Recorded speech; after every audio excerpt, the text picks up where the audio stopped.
Kani kedai bati CTV, bat pidang pet yaki kubur baman kasni, belawan Rashapi daga BDW International School Shillong, day boarding and daycare. Admissions open. Ringkat bat ka Orange Nissan Loom Sopo near Fire Brigade Shillong. Kakong Marjorie Noreen Dunai, kabalong kawai na kilong kami kasi kabalayok pong ya kapansngan, ya kajinga kop tay pabriyo jong ka Mrs. Shillong, house name Arajar Khatkanday. Bat gum ka Mrs. Seven Sisters, house name Arajar Arpo, kalapan pa kajing sngo.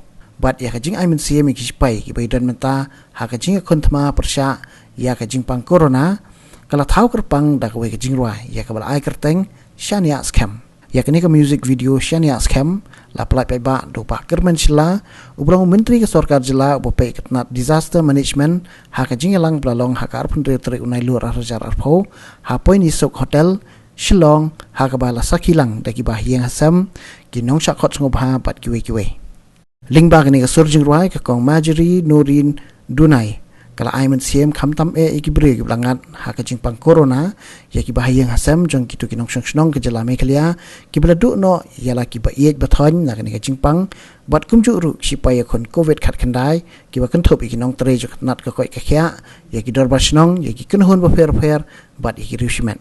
Ya kini music video bala ajing Krishan daga Noreen Dunai's Association bat ka Gracious Giver Association la pentem ru akini kasngi bat bala ru dei kong Noreen bat ka kunhun jong i bakan thop ya ka samla dei mapi mawa bat usamla Marvin Khasono la ring dor ni ka music video ha ka shnong kong thong ka balong ka wei ni ki jaka jngok kai per thai bala pau bha ka jela halom paring kenchat football ha ka school jong ka reach Shillong ministry like kor but katukat ni hak than pulo Shillong.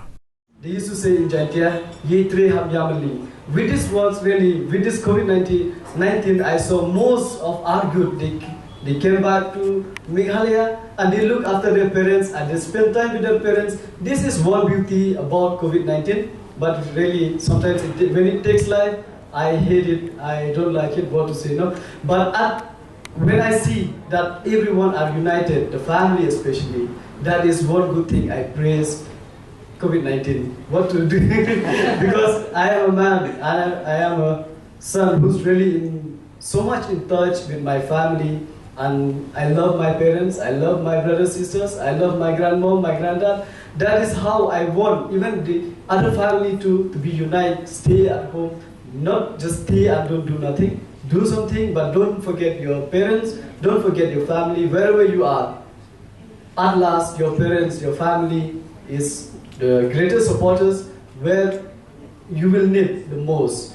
Because most of the time we saw that when we old, we tend to remember them. When we are young, we forget our parents, our family. But it shouldn't happen.